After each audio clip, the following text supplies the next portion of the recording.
I'm Ted Seides, and this is Capital Allocators.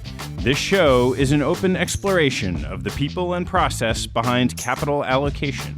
Through conversations with leaders in the money game, we learn how these holders of the keys to the kingdom allocate their time and their capital. You can keep up to date by visiting capitalallocators.com. My guests on today's show are financial journalists Max Frumes and Sujeet Indap, the co-authors of The Caesars Palace Coup, a book detailing the bankruptcy of Caesars Entertainment. Coming off the heels of our Private Equity Masters miniseries, this conversation dives into a private equity deal gone wrong, including some technical aspects of what it takes to emerge from a bankruptcy. We walk through the intricacies, tensions, and dynamics of the Caesars bankruptcy, whose stakeholders included Apollo, TPG, GSO, Elliot, Silver Point, Oaktree, and Appaloosa, a literal who's who of giants in private equity and distressed investing. We then turn to applicable lessons for investors, including power dynamics, the unwritten rules of distressed investing, and the role of skill and luck. Before we get going, I wanted to let you know that we're enrolling the first cohort of Capital Allocators University, a live online course that starts on September 21st. Rahul Mudgal and I put together a course to help train investment professionals on the skills they need to succeed at the most senior levels of their organizations, but that aren't typically taught in investment curriculum. We'll be joined by an all-star cast of past guests on the show to help you learn foundational skills like time management and public speaking, and value-added ones like decision-making and networking. Hop on the website and click University in the menu to learn more. Please enjoy my conversation with Max Frumes and Sujeet Indap. Max, Sujeet, thanks so much for joining me. Thanks for having us. It's great to be here. Thanks, Ted.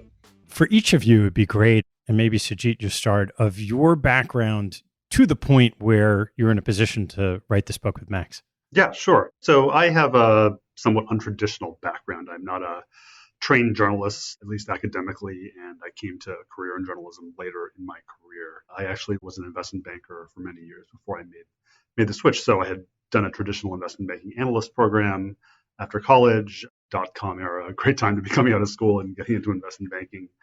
Did that for 2 years at Merrill Lynch in the San Francisco Bay Area. Thankfully, I was not a tech banker. I just watched the tech implosion around me and was actually focusing on very boring grocery store chains, which was actually a good place, A, to learn, B, to avoid the .com implosion. Came to the East Coast to go to business school at Wharton. Picked a good year to come out, 2006, another bull market in investment banking. I hadn't been an M&A specialist when I was an analyst, so I wanted to do M&A and I wanted to work at a small firm. So I was at Lazard in New York for a few years, went to a small startup boutique after that. And at some point, not quite midlife crisis, but maybe one-third life crisis, was thinking about what else I could do with my career and things I hadn't done before and I wanted to try. And by chance, I got this chance to come to the FT, which is obviously a great organization to just kind of jump into. It was kind of right place, right time.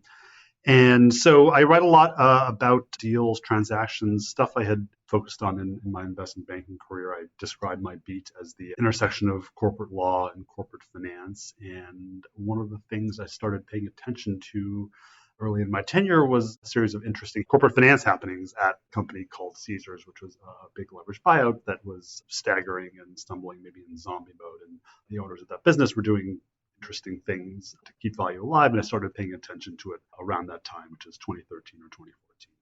How about you, Max? I am more of a traditional journalist background, even though I got my first journalism job before I had gotten any formal training. And it was, I guess, the only journalism job I could get. And it was reporting on actual trailer park finance. We called it manufactured housing. And it was in this wide array of publications known as B2B publications that focus on some type of niche area of business. And it goes out to people normally in those businesses full of lots of jargon, esoteric terms, a little bit more inside baseball, and rode that to a career of niche and specialized journalism, eventually going back to school at the Medill School of Journalism to get my master's in Chicago and Northwestern, and then continuing to head east. from California, but wound up over here in New York with my first job out of school reporting on private equity for The Deal and The Deal magazine. From there, I honed in on the corporate debt that was the key to the private equity model and LBOs. And my career has just been, the more you specialize, the more stable your career is.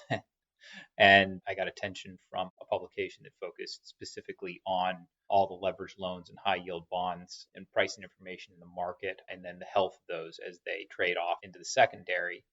And got my first job on the distressed debt beat with LCD, leverage commentary and data, under Standard & Poor's. And that's where I caught the attention of a businessman who's the author of the Distressed Debt Investing blog, and he wanted to start a publication. It was very technical, specifically for the hedge funds that invested in distressed debt. After about a year of going back and forth, we launched Reorg Research in 2013 to do that. We ultimately hired bankruptcy attorneys and financial analysts, and wound up being one of these go-to tools for distressed debt investing hedge funds who were following multiple corporate bankruptcies to gauge which security they were going to invest in, what the value was going to be in these different plans, among other things. And one of our claims to fame was covering all aspects of the Caesars bankruptcy, where there was multiple forums, a lot going on behind the scenes, just tons and tons of information that was filed onto the bankruptcy docket in Chicago. It required quite a lot of effort to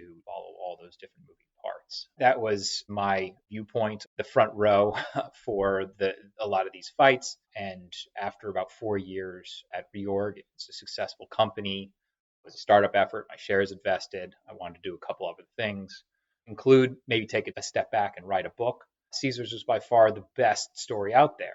And then it was about 6 months after that somebody reached out on Twitter and said, I heard you're writing a book on Caesars. Love to talk to you about this. And that person was Sujeet. To set the stage, and I'm really excited to walk through this story, Sujeet, you mentioned you came out of grad school in 2006 and went to banking. So a lot of this starts in this pre-crisis. Why don't you start walking through what the Caesars business and capital structure looked like before the financial crisis? Sure. So a big part of our story is, where did this business, which was formerly known as Harrah's, come from, and why would these two private equity firms ultimately express interest in buy this company for roughly $30 billion? And so Harrah's had been this sleepy regional chain founded by a guy named Bill Harrah, who started as a bingo hall in Reno in the 1930s. And by the 1990s, early 90s, it was part of kind of a conglomerate of hospitality businesses and was mostly an also-ran. And at the time, companies that were coming up in Las Vegas and in gaming generally were built by guys like Steve Wynn and Kirk Kerkorian, who were these master P.T. Barnum types who had created casinos around and resorts around explosions and volcanoes. And Harrah's didn't have a trick like that. But by chance, there was this guy named Gary Loveman who had been a PhD student at MIT in the late 80s and then became a junior professor at Harvard. He had early in his career ideas around customer loyalty and ways businesses could build loyalty amongst the customer base, particularly in competitive fields. And so he started doing these executive education classes at what was then the Harrah's company. This caught the eye of the CEO at the time. And to make a long story short, he was given a chance to be an executive straight out of never having an office job, just being a professor at Harvard Business School, to implement these ideas around customer loyalty and actually using the rich set of data that casinos collected to see what like the revealed preferences of consumers were and give them actually very targeted promotions and advertising, if you will, the first big data project in this industry, which was beforehand just dominated by family operators and not particularly sophisticated people. And so Total Rewards ultimately takes off. And as it turns out, when you've got a machine like this, it's perfect for acquisitions. And so Harrah's at the time starts buying up chains in casinos across America and creating this hub and spoke system where visitors in regional casinos can earn points, and they can take those points to Las Vegas, and the company knows exactly whether a customer wants a free steak or a free buffet or a free round of golf or gaming credits, and it creates this incredible engine which turns into this acquisition machine. And so if we get to now the mid-2000s, Gary Loveman is the CEO of the company's growing like crazy. It's mostly going well, but they're frustrated that the business itself isn't quite getting the valuation that a traditional hospitality company will get. And at the same time, in the financial world or on Wall Street, you've got this industry, private equity, which is coming into its own as a major player, not just for small broken companies, which was its heritage, but rather these funds like Blackstone and TPG and Carlyle and Apollo and KKR can raise $10 billion funds and they can pool their money, and they're starting to take on the biggest companies in America. So those are like Toys R Us and Alltel and Clear Channel, and ultimately they come knocking on Gary Levin's door, two of them, TPG, led by David Bonderman, and Apollo, led by Leon Black and his colleague Mark Rowan, who's an up-and-coming star at the firm. And so they had a very simple idea. And this is, I think, one of the interesting parts of the story of Caesars is that, again, the typical LBO was of a company that was undervalued or broken and needed some kind of operational help or some kind of effort to whip it into shape.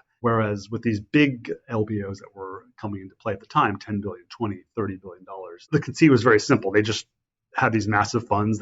Wall Street was willing to fund massive debt packages in the tens of billions of dollars, and they were just simply putting a lot of leverage on a basically healthy business. And so Harrah's was an investment grade company, one of the rare ones in Las Vegas. It owned a bunch of real estate, and because Apollo and TPG had raised massive funds and the debt markets would finance massive companies with private equity type leverage, they put together a deal to buy Harrah's for almost $30 billion, putting just $6 billion down to it. So basically 80% of the purchase price is funded with debt. And they're thinking, we bought this business, it's basically healthy, it's growing, casinos are recession resistant, and there's basically no way we'll lose money here simply because the leverage is so massive that it's not conceivable that our profits won't be in the billions of dollars. And so that is the basic backdrop to this transaction and the other deals of this era, that these typical big public companies did not have private equity type capital structures, but the market was willing to finance those at this moment for the first time. So clearly we're going into the financial crisis and maybe it didn't turn out the way they had hoped. What did the capital structure look like? So you had this $6 billion tranche of equity, there's 24 of debt.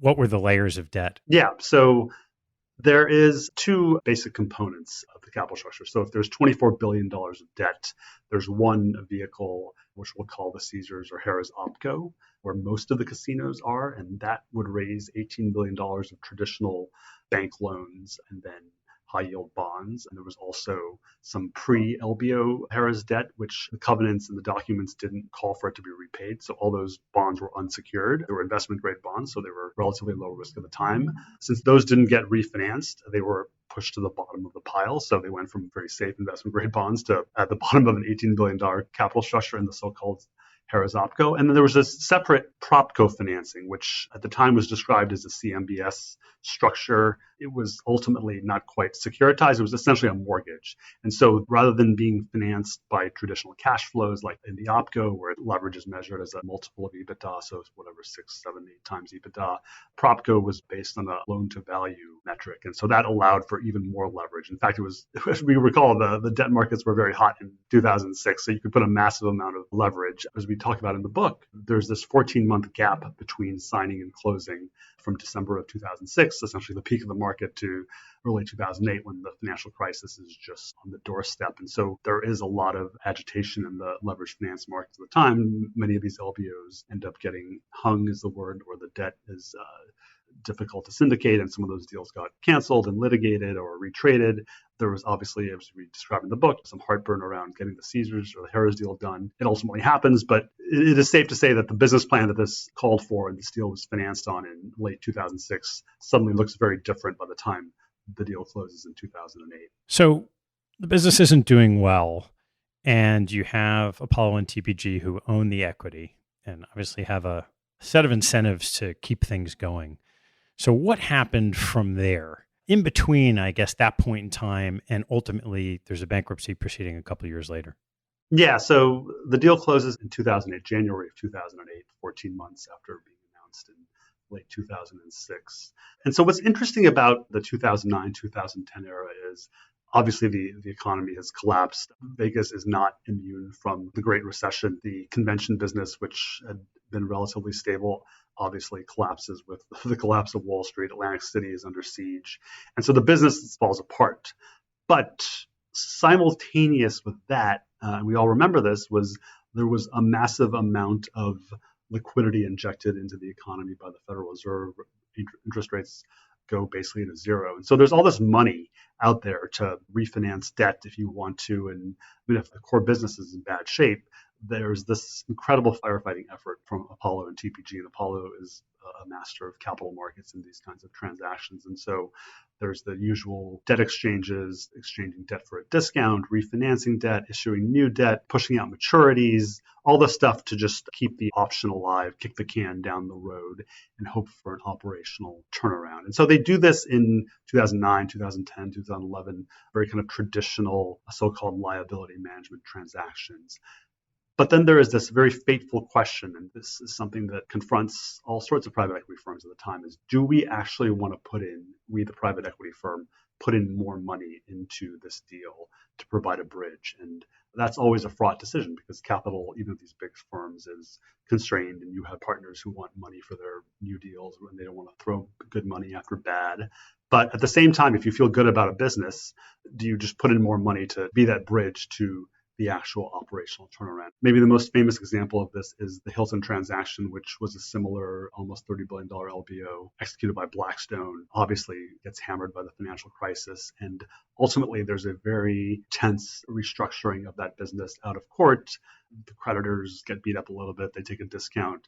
Blackstone puts in a bunch of more money into the Hilton complex, and within a few years, the business snaps back, and Blackstone goes on to make $14 billion or something like that. And it's arguably, from a gross dollar value, the greatest private equity investment ever. And so that kind of decision confronts the owners of Harrah's, now Caesars, Apollo, and TPG. Do we put in more money, and how do we do that? And so that's where the story actually gets interesting. Apollo has this idea, and TPG have this idea that we will put more money into this business, but we're going to not just put it into these existing Caesars structures. We're going to create new structures where we'll capitalize these vehicles, which will buy casinos and proper assets from the existing Harrah's and Caesars property, or boxes, if you will, and that will give them the necessary liquidity. And these properties, which need a lot of capital, will go into these entities that are, for lack of a better phrase, bankruptcy remote.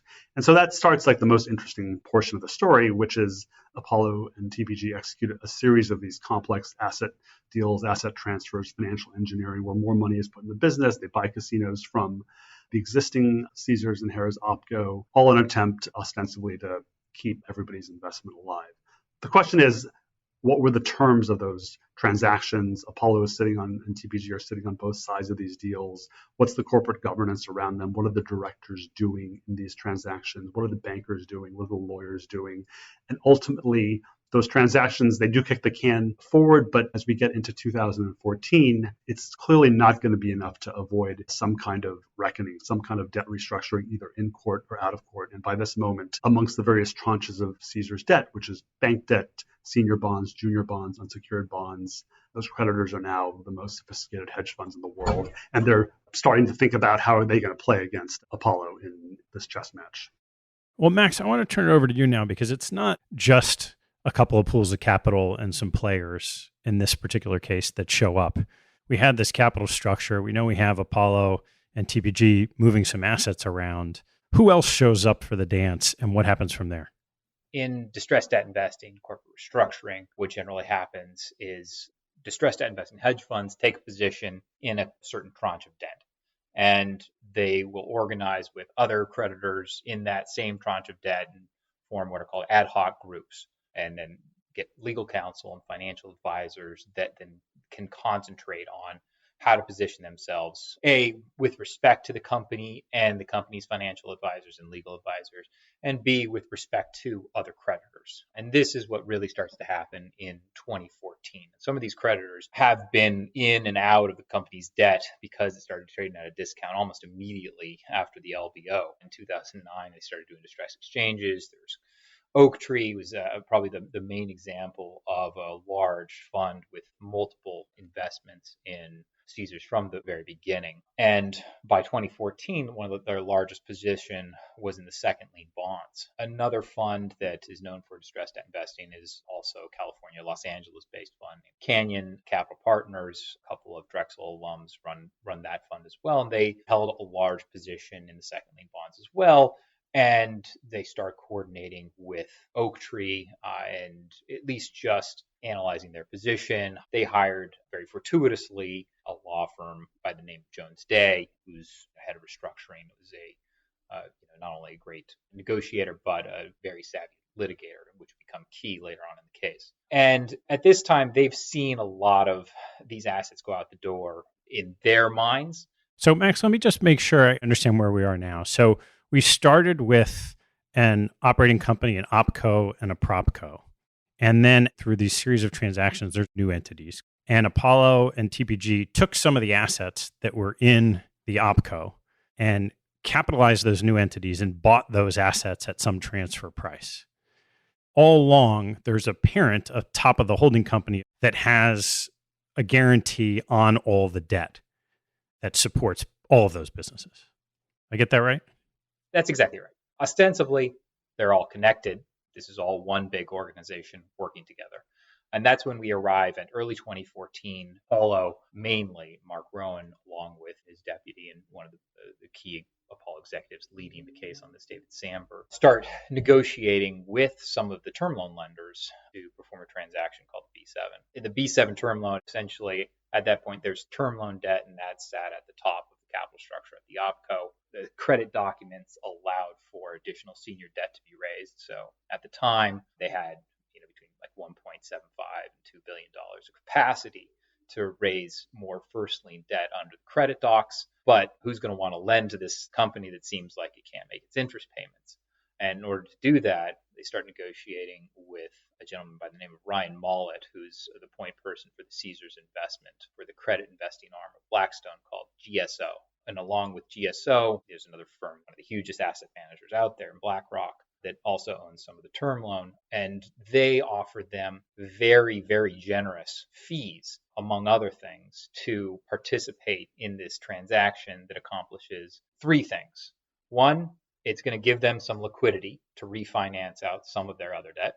Two, it's going to remove the most onerous covenant that they have, and essentially the only maintenance covenant that they have, which is the senior secured leverage ratio. And three, they're going to release the parent guarantee, something that all the junior bondholders have been afraid of. And in order to do this, they needed to do several things at the same time. But first, they had to get a couple of commitments from GSO and from BlackRock, which I think they committed to about half of this $1.7 billion new financing, the seventh tranche of this term loan. And they got something like $220 million in fees total for that transaction. It's very expensive.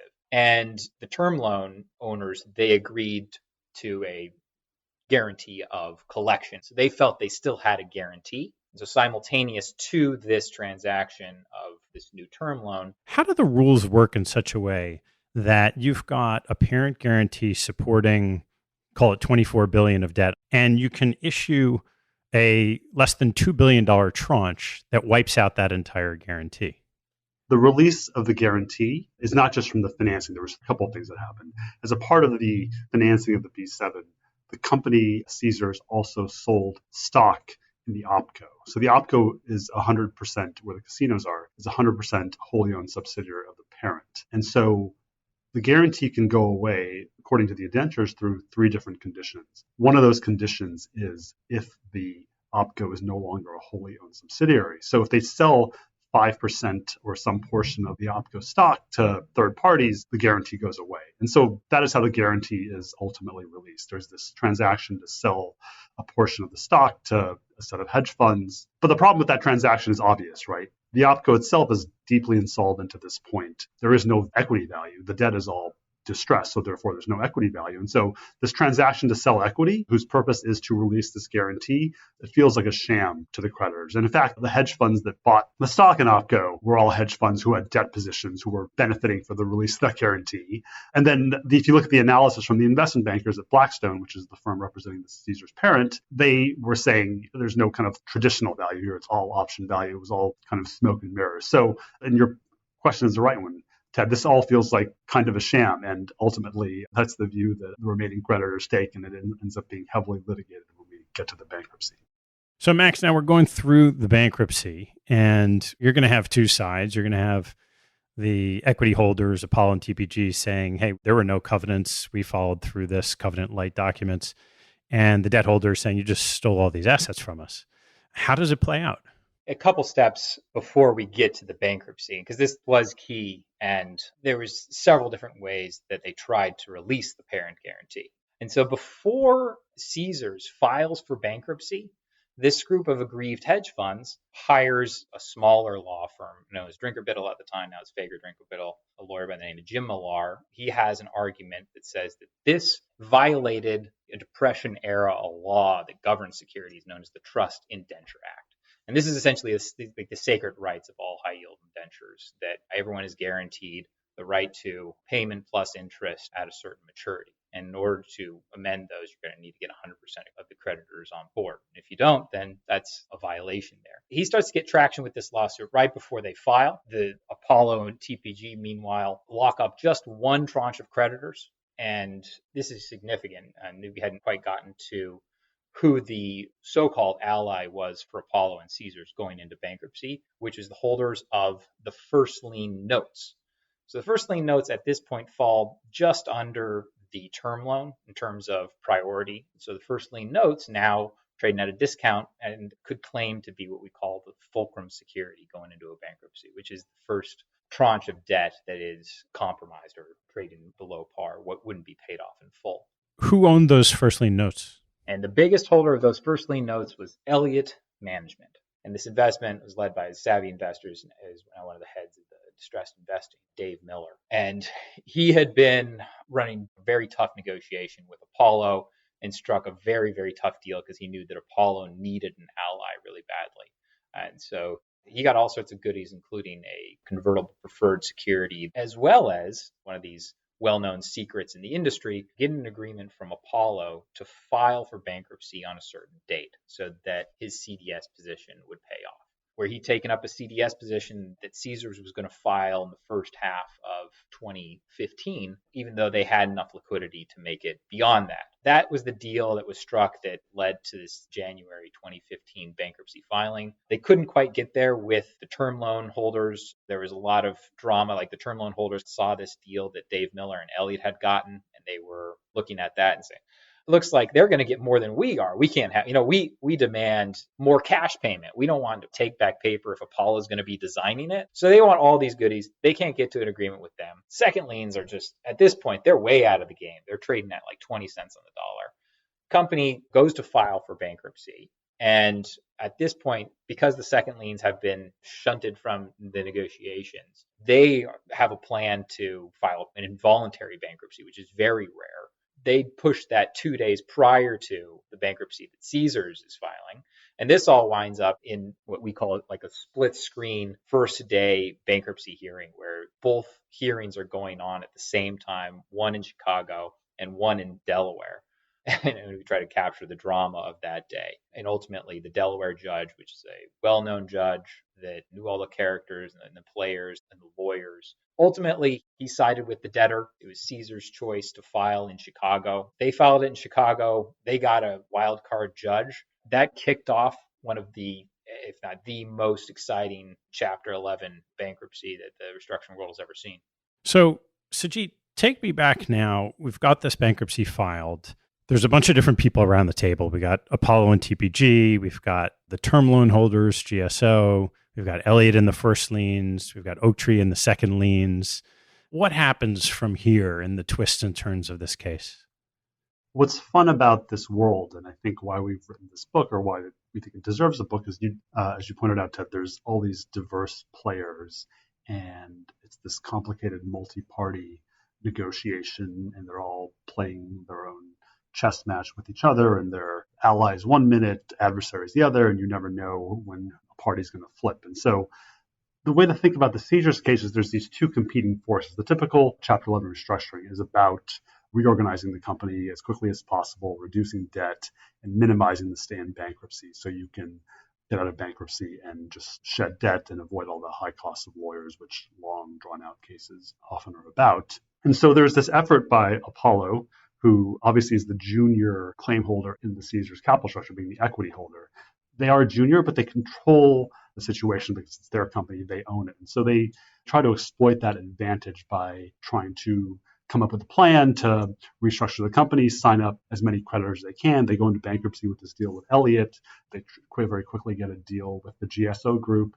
And that is supposed to create all kinds of pressure on the most junior debt holder, which is the Oaktree, Appaloosa second lien bondholder group. And so even if Apollo is most junior, they're taking control of this case because they control the company, and their restructuring plan has them staying in control because they're going to put in new money into the reorganized Caesars to buy it cheaply.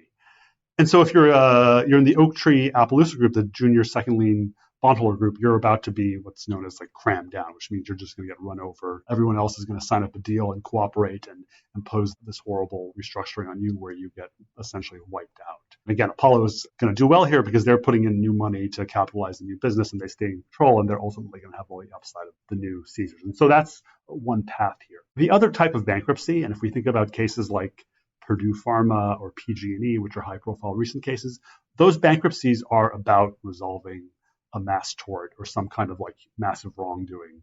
In the case of PG&E, it's wildfire victims in California. In the case of Purdue Pharma, it's opioid victims and communities who have been hurt by the opioid crisis. And so those bankruptcies are about finding the value of these claims and these wrongdoings and these torts, and then settling those through the bankruptcy process in an efficient way. And so the tension in Caesars is around this traditional corporate restructuring, reducing debt and getting out quickly versus resolving a mass tort. But the mass tort in the case of Caesars is the accusation of fraudulent conveyance in these transactions where many of the top properties of the Caesars OpCo ended up in these affiliated entities where Apollo owned them and they were out of the hands of the creditors. And so again, Apollo signs up these senior creditors to restructurings which are attractive. There's enough money in Caesars at this point where you can pay those guys off at 115 cents essentially. And so you've got this then the ultimate battle royale in the case, which is this fight between Apollo on one side and then Oaktree Appaloosa on the other over the same pot of money. And again, it's over the idea of, are we going to actually figure out if there was a mass tort here and if there are billions of dollars of fraudulent conveyance claims, or is the judge going to say, you know what, we've got a good deal on the table. We don't have time to drag this out. We're just going to impose some kind of 10 or 15 cent recovery on these junior creditors, and then we're going to all move on in life. So that is the main tension of this bankruptcy case, that fight between restructuring this company quickly against figuring out was there actual wrongdoing before the bankruptcy. So in this case, you've got huge, well-resourced players on both sides, right? You've got Apollo, TPG on one side. You've got Oaktree, as you said, Appaloosa comes in on the other side. I'm curious as this goes through, and let's take a step back from this restructuring, generally look at all restructurings. How much does the size and the power of the individual players make a difference in the outcomes? That's an interesting question. I think you have to look at cases that are either in Chapter 11, which is a formal bankruptcy, and those cases that are not. And so that kind of balance of power, I think, makes a big difference when you're trying to do something out of court and avoid a bankruptcy filing where large players take big stakes in capital structures. And because they have big stakes, it's easier to negotiate with counterparties on the other side of the table and also then impose your will on smaller players. So if you think about what I think are the two most important players in the distressed debt world, those are, in my view, Elliot and Appaloosa, both of whom are key players in Caesars, although in different parts of the capital structure. What both those firms do is they take massive positions in particular securities, and then they develop a very strong point of view, and they have a lot of conviction. And when those two firms take a position, everybody knows that it's going to be very difficult, if not painful, if they're going to actually fight with those guys. So size, I think, definitely does matter. And I think in the time since Caesars, more and more these handful of firms are dominating the space, and they're dominating because they have bigger and bigger funds and they're taking bigger and bigger positions. But the wild card is when you actually are in bankruptcy, things change a little bit in terms of the power dynamic, because there is now a judge who's overseeing the entire case. And that judge not only cares about size, he cares about the equities of the case and applying the law. And so one of the twists in Caesars is that there are a series of small players in this land of giants of Elliot and Appaloosa and Oaktree and Silver Point and Blackstone and others, where they are able to use the levers of the formal bankruptcy process, including judicial hearings and a judge, to actually exercise their own form of power through what they think is the proper application of the law. We're in the case, we got these big guys fighting against each other. And Max, why don't you rip through the highlights here of what the twists and turns are and where it ends up? The case starts off with the second liens trading at 10, 15, 20 cents on the dollar. First lien bonds trading, let's say 75, 80, and then the term loans around 90. Throughout the course of the case, there's, like Sujeet mentioned, a lot of pressure around whether or not they're going to allow these lawsuits to go forward or not. And ultimately, an injunction is put in place up until the threat of it being lifted forces everyone to come to the table for certain negotiations. Meanwhile, the company is improving without paying $2 billion in interest. They're able to invest in new renovations for the casinos, capital expenditures to make improvements that then start bringing the business back. The economy starts picking up. And so over time, the actual results are improving. So this debt starts ticking up in the secondary, and they're constantly just 10 cents apart between Apollo's offer to the second liens and what the second liens actually want. The most important thing that happened in the case was the examiner's report. We joke that he's our third co-author. Richard Davis, a former Watergate prosecutor, chosen as an examiner at the beginning of the case, and gets deep access, interviews 75 different people who are designing and behind these transactions, goes through millions of documents with a team of advisors, and ultimately comes out with an 1,800-page report that does say, indeed, there's about $5 billion worth of potential claims against Caesars executives and the private equity executives who are behind it. And not only the firms, but potentially holding the people who are involved with it personally liable. And that, while it's not legally binding, is a watershed moment in the case. It influences how the judge sees the case. Ultimately, the judge permits this motion by the second lien's attorney seeking the disclosure of the personal financials for the Caesars executives and the private equity executives involved, including Mark Rowan and David Sandberg from Apollo, David Bonderman from TPG, and Gary Loveman from Caesars. And that's enough to put pressure on those parties, along with all the other things that were going on, to come to a deal. And ultimately, both the prologue of our book and then the scene later on where there's a resolution, the main parties come into a room at Kirkland & Ellis's law firm. They start shouting at each other about trying to just basically bridge a $130 million gap. I would add that this stranger than fiction tale where the interactive gaming business that is just kind of chugging along wasn't even allowed to pursue online gambling and just wound up being sort of a not for gambling poker game on your cell phone with the World Series of Poker brand, winds up becoming a $4 billion business sold to a Chinese conglomerate that gives Caesars this huge pile of cash to then settle the case. That comes in and it allows them to bridge the gap without Apollo losing more than it had put in of its initial investment. But ultimately, with all that was hanging over them, they agreed that they would give up all of their initial equity investment, which is what Appaloosa and Oaktree and the second lien creditors were demanding, not just for the profit, but in their eyes for justice. They get to this settlement number, are able to bridge the gap, and it's made a lot of people a lot of money. You're talking about there was a 66-cent settlement for the second liens, but that came with equity options that ultimately took that above par. For the first liens, they were paid out at par plus these convertible preferred that brought that well above par. The term loan debt got everything that they had wanted, par plus accrued for the entirety of the case, which is what they were asking for from the beginning, with a decent amount of that being in cash. And it's an enormous success for the distressed debt investing world. And while it was a huge loss for Apollo and TPG, their reputations of being able to fight for their LPs allowed them to, immediately after the conclusion of the bankruptcy and the confirmation in 2017, 2 years later, they raised the largest private equity fund ever up to that time. That's a great place to I jump off there is, what were some of the lessons, for investors in private equity and in hedge funds in those investment vehicles learned from this case. Yeah. I mean, it's an amazing story. And somehow, as I told you guys, somehow it's imminently readable despite the technical nature of it. Let's dive into some of those questions about what this means in the scheme of things. And so let's start with the process itself. And there's this question of what are the rules in these games? So in distressed investing, there's legally what you can do. And you can think about that now where there's no covenants. And then there's this question of what's the right thing to do, etiquette. If you're playing tennis with someone and there's a ball on the court, you pick it up.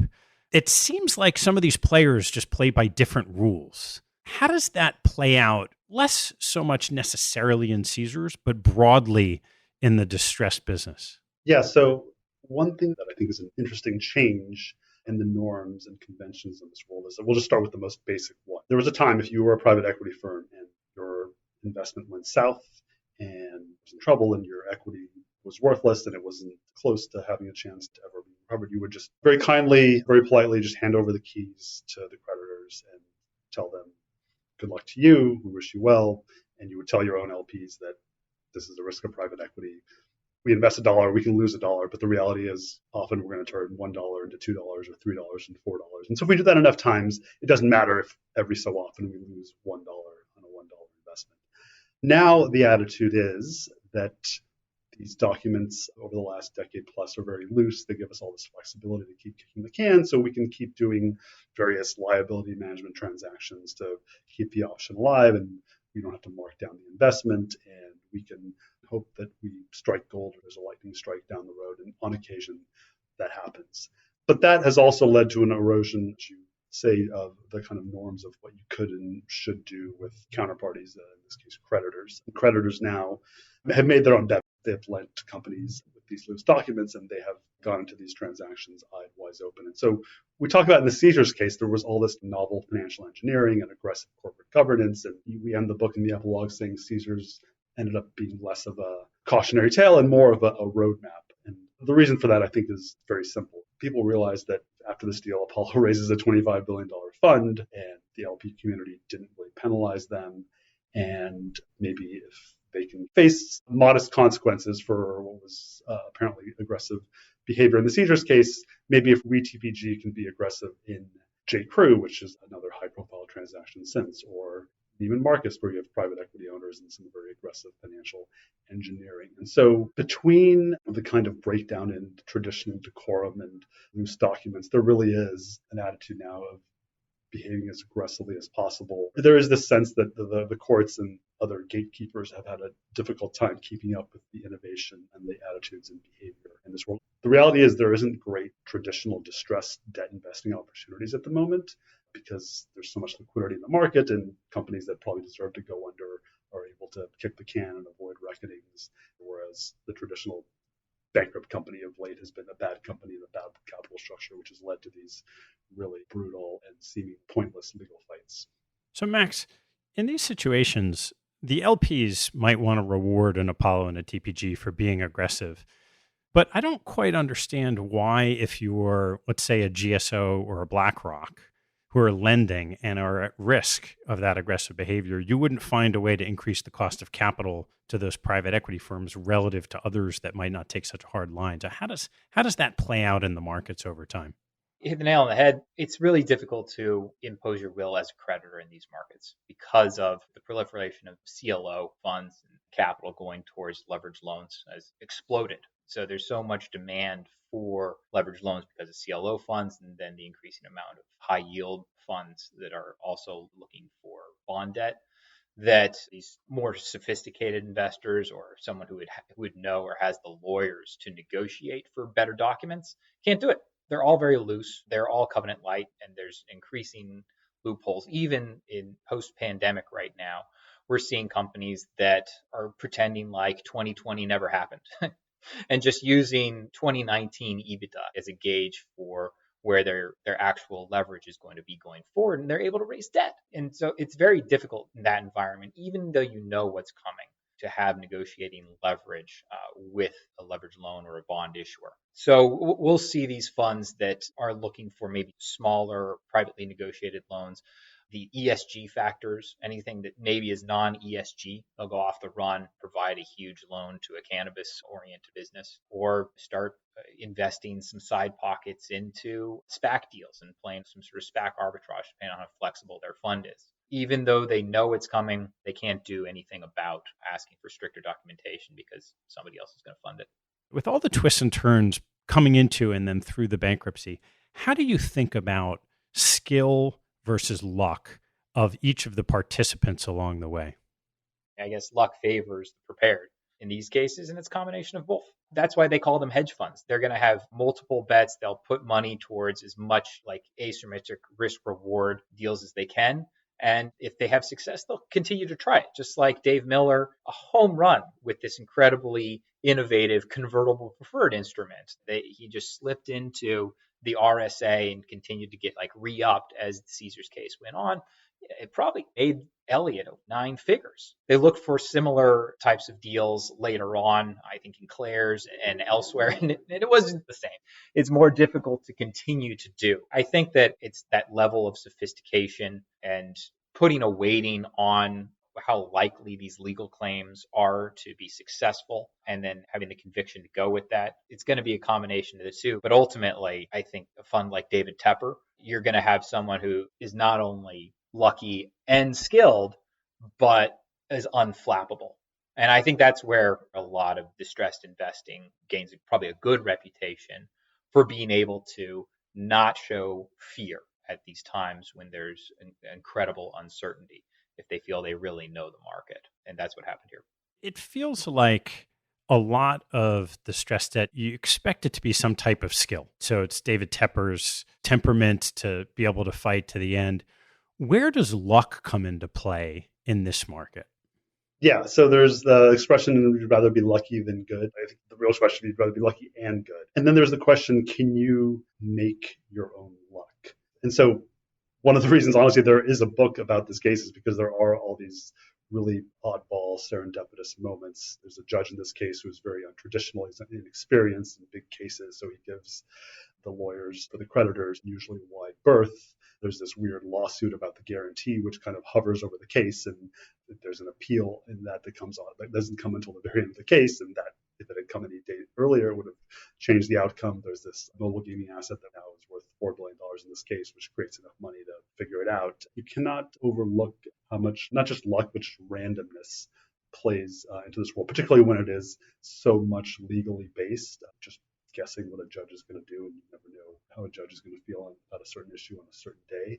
As Max said, it is about trying to hedge your bets and doing as much analysis as you can. And if you look at distressed debt returns, they're uneven and they're not great over time. If you look at the firms that either were successful in Caesars or just more generally you think as dominant players in this world, they've definitely had rough goes of it. They've had big losses in other cases. And this is a profession where the people don't sleep well and they're always just one step away from disaster. I mean, there's all these traditional long-only buyers of debt, whether it's loans or bonds, who bought Caesars paper along the way, starting in 2007 and 2008. And they ultimately sold their paper for huge losses. And they sold it to the likes of Elliot and Appaloosa, who do well at the end of this case. But all those players who are, I guess, for lack of a better phrase, victims in Caesars, they don't benefit from all this good fortune at the end. So everyone's always a step away from disaster here. And the thoughtful players in this world acknowledge that. As you're both viewing this and reporting on it, there's a whole other side, which is the investors in these funds, the LPs,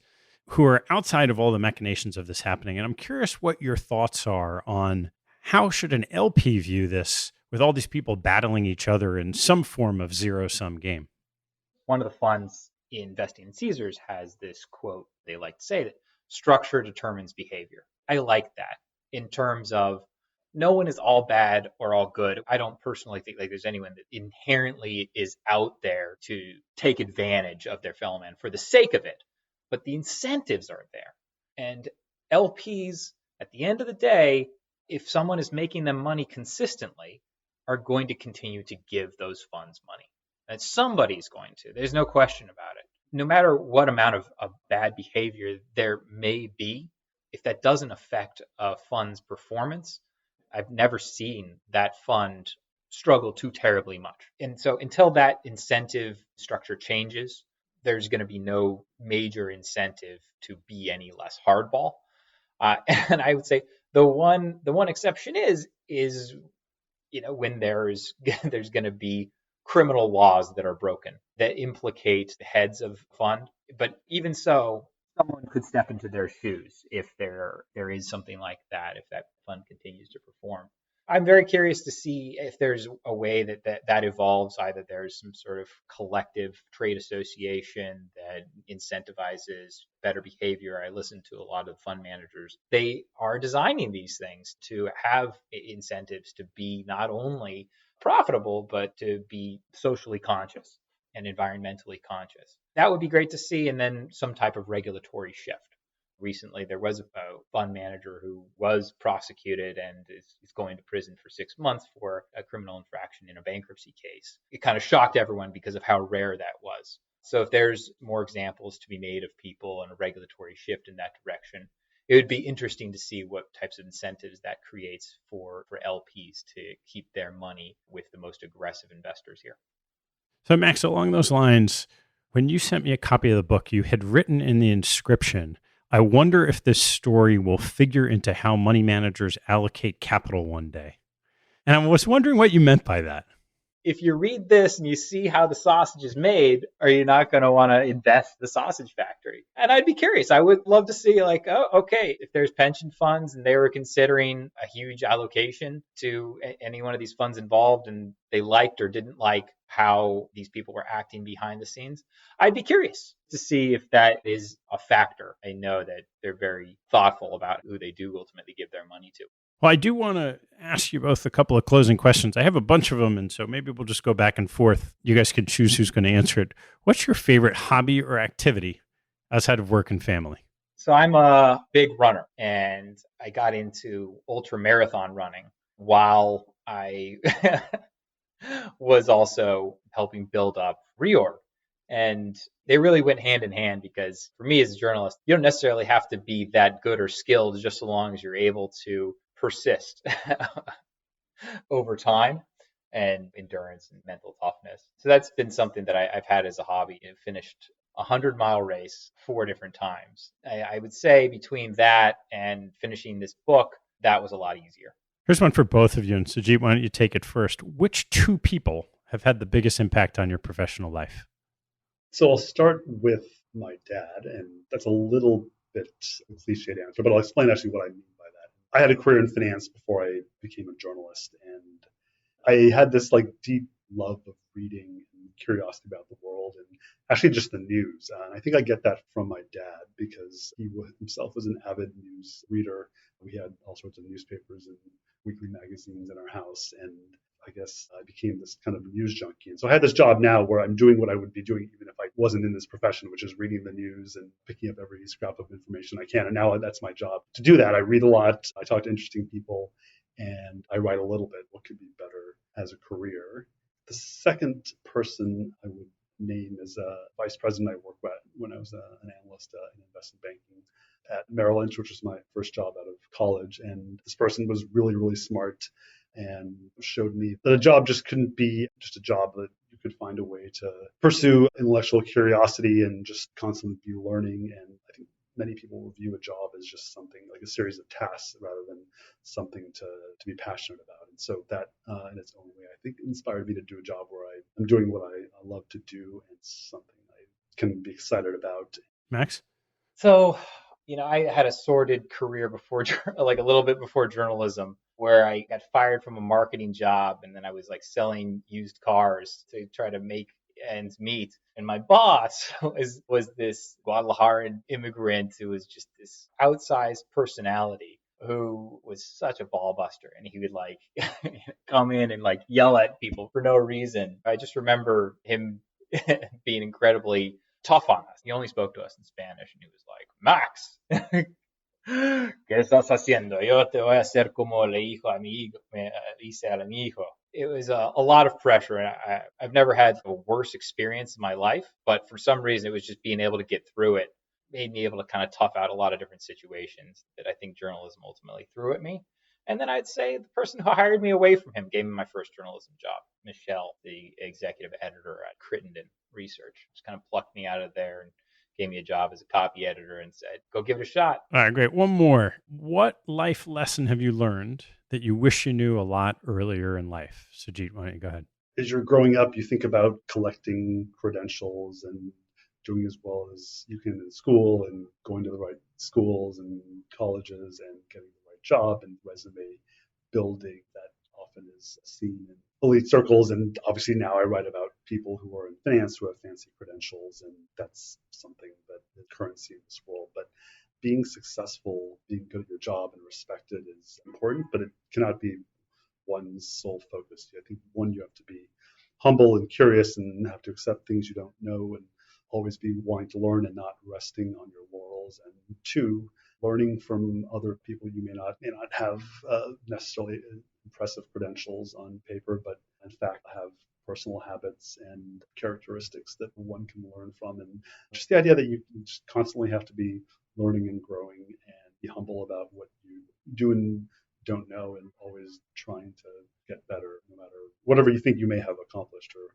whatever station in life you may have been. I would say that you could lead a lot more fulfilling life being of service to others instead of yourself. That's something that I don't know, it was not top of my mind earlier in my career, and maybe that's by design. You're just younger and you need to be a little bit more self-involved. But later on, it's just, I find it to be more fulfilling to be part of teams, to help others and see others succeed, to make that a goal in terms of how you find fulfillment in life. Well, guys, this is an amazing story, and I really enjoyed the book. I hope everyone gets a chance to read it. Thanks so much for taking the time. Thanks so much, Ted, for having us. Thanks for having me, Steph. This was great. Thanks for listening to this episode. I hope you found a nugget or two to take away and apply in your investing and your life. If you'd like what you heard, please tell a friend and maybe even write a review on iTunes. You'll help others discover the show, and I thank you for it. Have a good one, and see you next time.